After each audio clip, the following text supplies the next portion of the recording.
PNC, America's Black News Channel. Watch us on all major cable providers and major streaming platforms. Finally, news that speaks to us. Welcome back to Black News Tonight. Black women have always played a critical role in the food system. However, their important contributions are often overlooked. This is what inspired Mame Bokiye and our next guest, Nina Oduro, to create their amazing initiative, Dine Diaspora. They launched this agency to connect people to food from the African diaspora, and every year they also recognize the work that is being done by talented women in the food industry with the groundbreaking Black Women in Food Awards. Currently in its 5th year, the annual celebration honors and supports the growth of 31 women in 6 different categories: amplifiers, creators, culinarians, game changers, innovators, and trailblazers. Here to talk about this and much more is Nina Oduro, Dine Diaspora co-founder, and Janique Edwards, one of the 2022 honorees and a co-creator of the app EatOkra, which I love, by the way. Welcome to the show, Nina and Janique. It's good to see y'all. Nina, how did you come up with the idea to create the Black Women in Food Awards? So this is an initiative that's near and dear to my heart as a Black woman.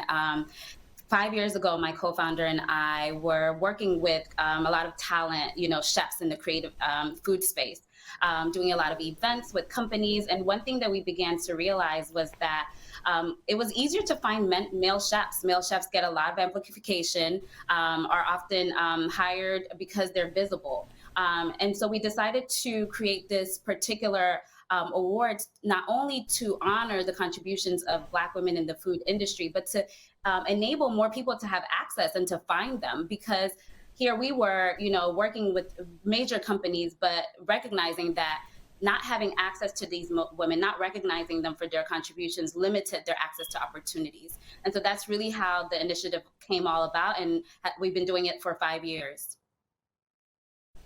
Nina, you just announced the honorees. Can you tell me more about who are some of these phenomenal women? They're changing the game in the food industry, I know, and I'd love to hear just how some of these people are moving. Honestly, every year the list really is tremendous in its own way. This year we have a group of 31 women, and 31, the number is significant because 31 represents the number of days in March. So for each day in March, we amplify these women by sharing their stories. And so the list for this year represents a diversity, a range of all of the different facets in the food industry. So when we talk about creators, right, I'm talking about Courtney Fuchs, who is a creator using her Instagram profile, using her presence online, but also using her creativity to create experiences in the food industry. So when, let's say, dinners and things like that, that people can attend, and not always in a restaurant space. And I think that's really important to recognize women creating food experiences that aren't always in a brick and mortar space.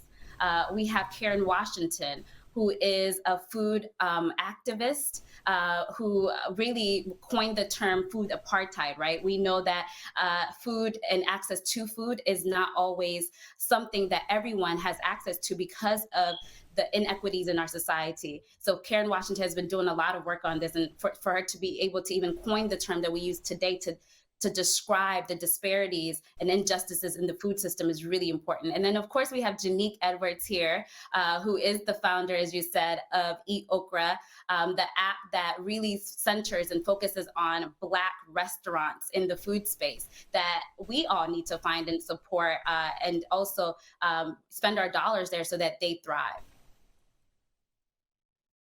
Janique, since you are one of the honorees in the category Innovators, and first of all, congrats to you on that.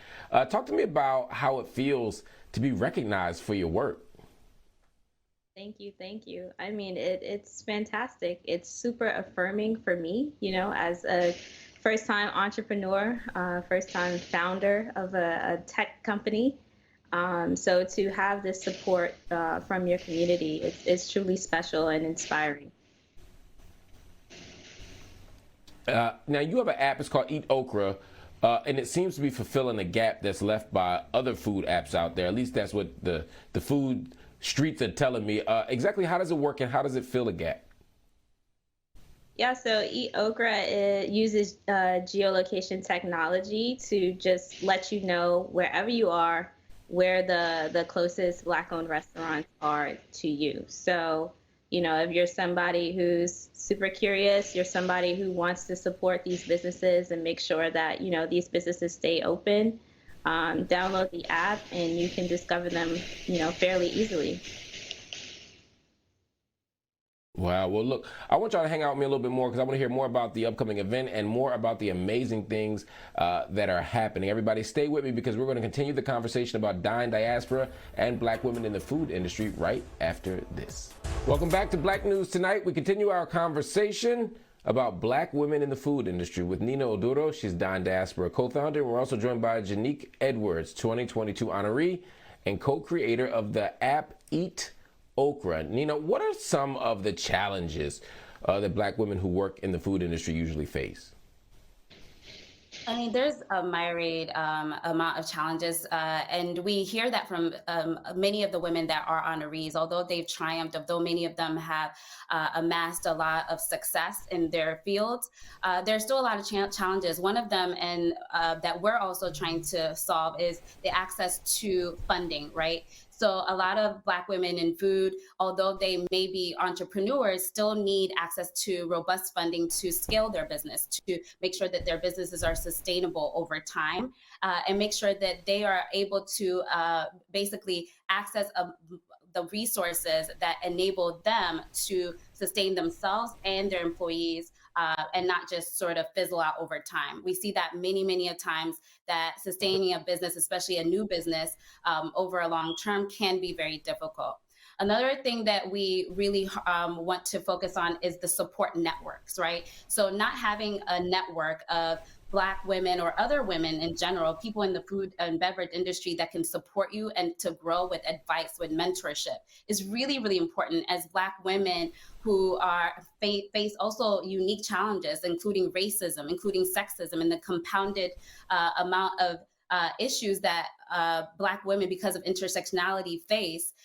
Need access to support networks that understand their plight, but can also give them the resources to thrive. And so within the Black Women in Food Initiative, we have a community, and that community is really important to support some of the things that Black women uniquely face in the food and beverage industry, but also working to figure out how we as a community develop funds that help each other, that help our businesses become more sustainable.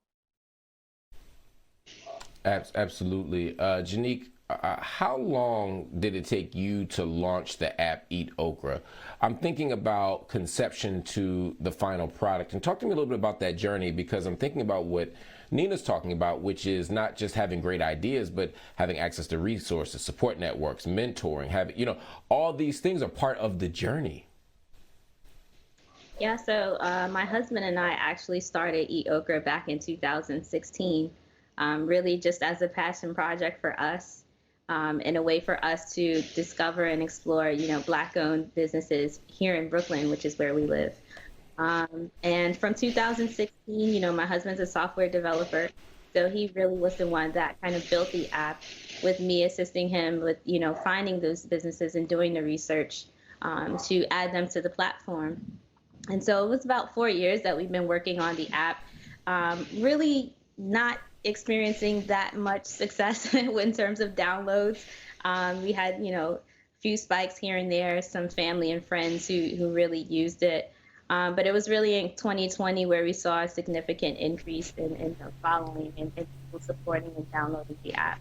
And that was really kind of sparked by, and also the conversations that were happening around race and social justice during the spring of that year. So that is really what kind of catapulted the app and kind of brought us to a new level in terms of the exposure that we had. But to Nina's point, without that particular moment, I don't know if we've ever would have gotten to the point where right now we're closing in at close to 400,000, downloads, but I don't know if we ever would have gotten to that point without that moment, because of the lack of resources, which is something that, is a huge problem, in the food community for entrepreneurs, Black entrepreneurs, women, but also in the tech industry as well. And so, you know, a lot of the success that we've seen from the app has been because of that moment. And we've been super fortunate. What's the biggest piece of advice that you wish you had received at the start of your journey that you now know or even give? Yeah, I think for me, it really is about building a strong foundation for your company, which is something that, you know, my husband and I are really, you know, working towards now in slowing down and taking that time. You know, we kind of started with the product and the problem of, you know, that we wanted to solve for each other and built the product from there. But as we've grown and as the brand has grown, we understand that, you know, it's not just a product that him and I use. It's a product that, you know, a lot more people are invested in now. It's a brand that a lot more people are invested in now. And therefore, you know, we have to go back and do that groundwork of building a strong foundation and really understanding, you know, what are our company values? What is our vision for the company? What is our mission?